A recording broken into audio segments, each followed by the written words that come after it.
and I went into car sales full time. Worked at Acura Columbus for eight years. I was at MK Honda. I was at Kelly BMW, and then Midwestern Auto Group. So sold, I would say Acuras for the majority of the time, but then focused on BMWs and sold those. And really, that's when I started to learn, okay, how does this work with people? What do people want to know? And that's where the people skills and all of that kind of came in. And I saw some crazy things. People act very interesting around money and automobiles. And, you know, if you can make it there, you can make it anywhere, was kind of my motto. So about 16 years doing that. Were you doing the car sales while still doing the pool? Or did you kind of give it up? Like, so part-time, and then when pool, I had an opportunity to take it on the road and go from there. So I gave up that temporary sales job at the time because I couldn't get the hours. What made you want to go back into it? Because you said it, you know, it was a little bit of a challenge, you know, in the beginning. My dad yelled at me. My dad yelled at me. Like, come on, grow up. Okay. That's a hobby. Yeah. So you get back into car sales and you're doing it 16 years? Yeah. So I sold on the floor for 16 years. And then right after, I guess it was right after 2001, I was dating a guy and he got relocated to Texas. And I just wasn't ready to move yet. We weren't there. And we kept a long distance relationship going for about a year. And finally, one day I was looking for an apartment, and I'd hit an echelon of, I had to have a roommate at that point because I was single, and I was at a price point. My roommate wasn't at that price point, and I was frustrated because we could not find a place that we would both be happy in. Yeah. He's like, you know, why don't you just come and move to Texas? And it just, okay, why not? Let's go move to Texas. And that's what I did. So sold our condo at that point. We were renting a condo. So rode that lease out and got a Ryder truck and packed up my dog. And he actually sold his motorcycle to pay for the move. And oh, wow. Yeah, it was like this do or die. And, you know, but I'm an only child. So my parents were like, oh, you're going without being engaged or anything. Oh, you know, it was one of those. Yeah. All right. Still the rebel. So we ended up, I ended up moving, and 10 months later got married, and then 10 months to the day had my first child, and 18 months after that I had my son. So there you go. Everything was all just bam, bam, bam. Yeah. You said that was 2001 when you moved out to Texas?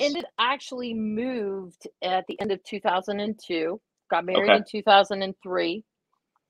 Had both kids by 2006. And then I get this opportunity. One of the mob groups I was in, the lady found out, obviously, I had car experience. So she contacted me with her husband. And he was like, listen, I'm looking for a wholesale manager. Would you want to do this? You could do it from home. And I said, yeah, why not? And so, you know, I've got 2 little kids, and I ended up just saying, all right, well, we'll go with this. So I was like a fleet manager for a budget rent-a-car. And I would wholesale cars when they would come due and sell them off to the dealers. And we did that for about 6-8 months. And I just asked a question one day, and I said, when you need to buy new cars for the fleet, what do you do? And he's like, we've got reserves, about $3 million that, you know, we've got a floor plan that we can buy them. You've got $3 million sitting there. Why aren't we making money off that? He's like, well, what are you thinking? And I said, let's start buying these cars and like selling off the good cars along with the, you know, end of lease, beat up rental cars. Let's start selling them good cars. We can buy them in volume.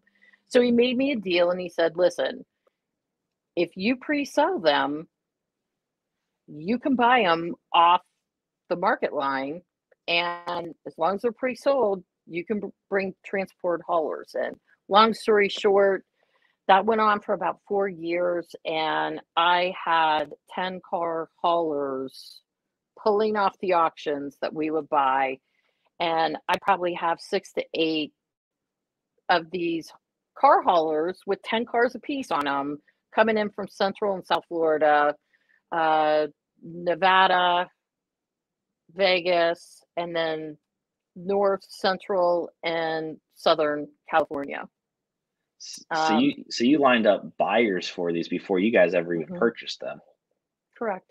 So awesome. Correct. Yeah, it was awesome. And so it's kind of funny coming from that industry and kind of feeling like I kind of created that myself at the time. And, you know, and I made a deal with them. Every car was anywhere from $300 to $500 a car that I would just get paid. And I'm making, all of a sudden, I'm making 10, 20 grand a month.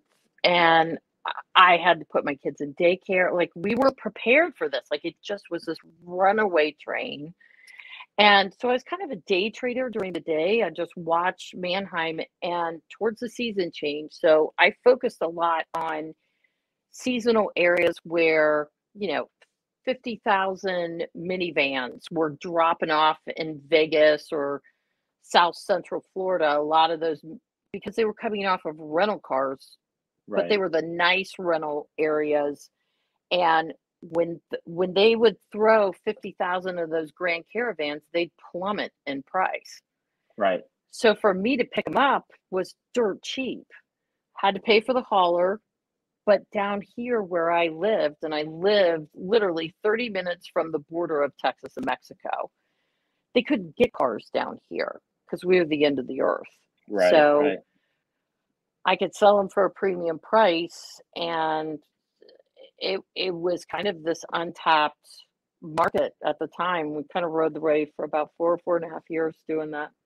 It was cool. That's awesome. Fun. Yeah.